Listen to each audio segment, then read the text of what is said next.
Halo, perkenalkan nama saya Mariani Trinitatiwo. Dalam video kali ini saya akan memaparkan materi tentang produktivitas dalam manajemen produksi.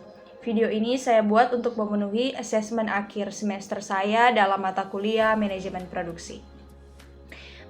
Produktivitas dalam manajemen produksi merupakan salah satu faktor kunci yang menentukan keberhasilan sebuah perusahaan.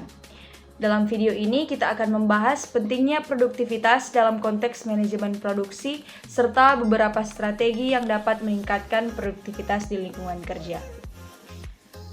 Pengertian produktivitas itu sendiri merujuk pada kemampuan organisasi untuk menghasilkan output dengan memanfaatkan input yang tersedia secara efisien.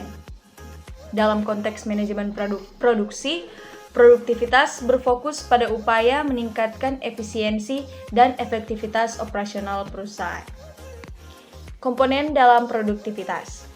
Produktivitas dapat diukur dengan membandingkan output yang dihasilkan dengan input yang digunakan. Komponen utama produktivitas meliputi tenaga kerja, peralatan, material, dan teknologi.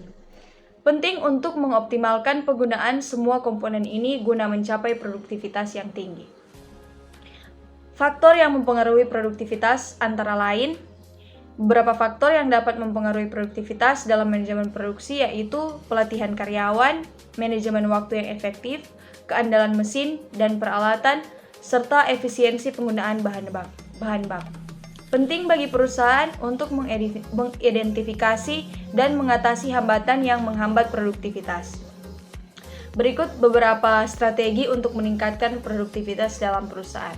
Yang pertama adalah pelatihan dan pengembangan karyawan. Investasi dalam pelatihan dan pengembangan karyawan membantu meningkatkan keterampilan dan pengetahuan mereka, yang pada gilirannya akan meningkatkan produktivitas kerja. Yang kedua, automatisasi dan teknologi. Memanfaatkan teknologi dan otomatisasi dapat mengurangi kesalahan manusia, meningkatkan kecepatan, dan meningkatkan efisiensi dalam proses produksi. Yang ketiga, manajemen kualitas. Menerapkan sistem manajemen kualitas yang efektif, membantu mengurangi cacat, memperbaiki proses produksi, dan meningkatkan kepuasan pelanggan. Yang selanjutnya adalah perencanaan produksi yang efisien. Perencanaan yang baik membantu mengoptimalkan penggunaan sumber daya, menghindari keterlambatan produksi, dan meningkatkan produktivitas secara keseluruhan. Yang selanjutnya yaitu pengukuran produktivitas. Pengukuran produktivitas penting untuk memantau kinerja perusahaan dan mengidentifikasi area yang perlu ditingkatkan. Beberapa metrik produktivitas umum meliputi output per jam kerja, nilai tambah per karyawan, dan efisiensi penggunaan bahan. Dalam mengelola manajemen produksi, perusahaan harus berfokus pada meningkatkan produktivitas untuk mencapai efisiensi yang lebih baik, kualitas yang lebih tinggi, dan kepuasan pelanggan yang lebih besar.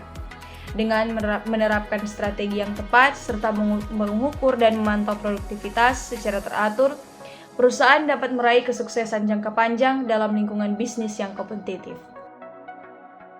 Salah satu contoh kasus dalam produktivitas dalam manajemen produksi yaitu ada sebuah perusahaan yang dia merupakan produsen elektronik yang menghadapi masalah dalam meningkatkan produktivitasnya.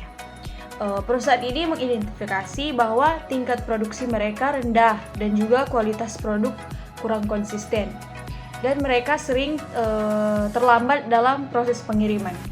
Nah, untuk mengatasi masalah ini, perusahaan tersebut mereka menerapkan beberapa strategi produktivitas, antara lain pelatihan dan pengembangan karyawan. Perusahaan ini menyadari bahwa karyawan mereka membutuhkan pelatihan yang lebih baik untuk menguasai keterampilan produksi yang diperlukan. Mereka mengadakan pelatihan reguler untuk meningkatkan keterampilan teknis dan pengetahuan karyawan dalam memproduksi produk dengan efisien. Dalam pelatihan ini, karyawan diajarkan tentang teknik produksi terbaru, penanganan mesin yang benar, dan standar kualitas yang tinggi. Yang kedua yaitu automatisasi dan teknologi. Perusahaan ini menginvestasikan dalam teknologi otomatisasi yang lebih canggih untuk meningkatkan efisiensi produksi mereka. Mereka menggantikan beberapa proses manual dengan mesin otomatis yang dapat menghasilkan produk dengan cepat dan akurat. Selanjutnya, yang ketiga adalah manajemen kualitas. Perusahaan memperkenalkan sistem manajemen kualitas yang lebih baik untuk mengurangi jumlah cacat dan meningkatkan keandalan produk. Mereka melakukan pemeriksaan kualitas pada setiap tahap produksi dan menerapkan metode statistik untuk mengidentifikasi dan mengatasi penyimpangan yang mungkin terjadi. Dan langkah selanjutnya adalah mereka melakukan perencanaan produksi yang efisien. Perusahaan ini memperbaiki perencanaan produksi mereka dengan mempertimbangkan banyak faktor seperti permintaan pasar, ketersediaan bahan baku, dan kapasitas produksi. Mereka menggunakan perangkat lunak manajemen rantai pasokan yang membantu mereka dalam mengoptimalkan penggunaan sumber daya, menghindari kekurangan bahan baku, dan menjadwalkan produksi yang lebih efisien. Dengan menerapkan strategi ini, perusahaan tersebut berhasil meningkatkan produktivitasnya secara signifikan. Tingkat produksi mereka meningkat, kualitas produk menjadi lebih konsisten, dan keterlambatan pengiriman berkurang. Hal ini berdampak positif pada kepuasan pelanggan, efisiensi operasional, dan pertumbuhan bisnis perusahaan. Sekian dari materi yang dapat saya sampaikan. Terima kasih.